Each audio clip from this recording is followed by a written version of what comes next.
In America, there are about 233 billion trips in a car each year. According to MADD.com, or Mothers Against Drunk Driving, states that about every 53 minutes someone dies in a drunk driving related accident. That is about 24 people a day. There are many organizations you can join and steps to take that will help drunk driving in America come to a stop. The issue of driving drunk has become completely out of hand.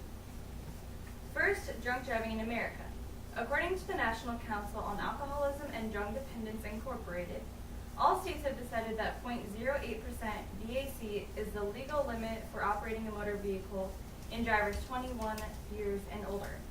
With a 0.008 BAC, muscle coordination is poor, it's hard to detect danger and judgment, there's loss of self-control, loss of short-term memory, and loss of speed control, and much more.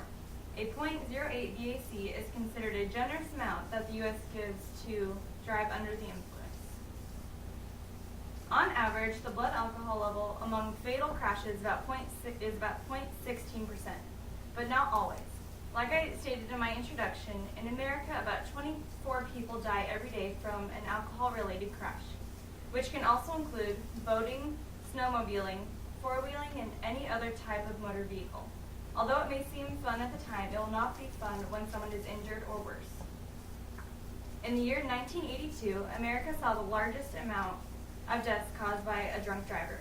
That number was at 26,173, which was 60% of deaths. By 2011, the number had gone way down, but is now starting to creep its way back up. This was found on alcoholalert.com. Next, driving drunk in Nebraska. In the state of Nebraska, there are many laws to try and decrease the amount of drunk driving accidents. Nebraska, like the other 49 states, have a legal driving limit at 0.08%. Nebraska also has sobriety checkpoints, which allows police to stop any vehicle for a sobriety test. In Omaha, they normally do them on holiday weekends.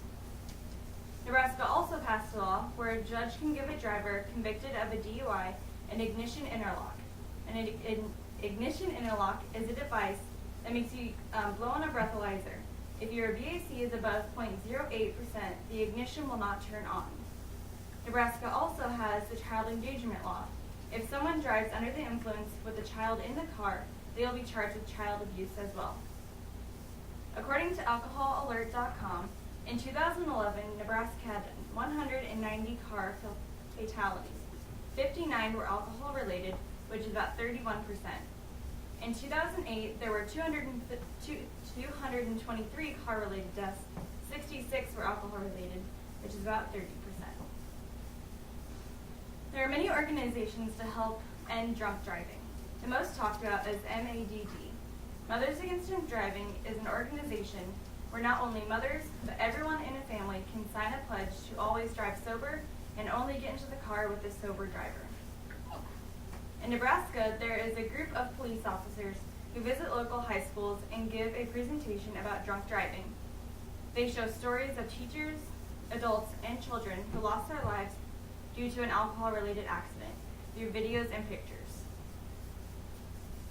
Finally, there's some steps to help solve the problem of drunk driving, provided by alcoholproblemsandsolutions.com. You can volunteer to be a designated driver or find a reliable designated driver for yourself. Always use a seatbelt. Avoid travel after midnight, especially on weekends. Drive defensively, and choose vehicles with airbags. Drunk driving is increasing more and more each year. There are many ways to get involved and to help stop this epidemic. Remember to think twice about getting into a car with someone who has been drinking, or if you have been drinking yourself. Take the steps to help save yourself and others from getting into an alcohol-related crash. You could save a life.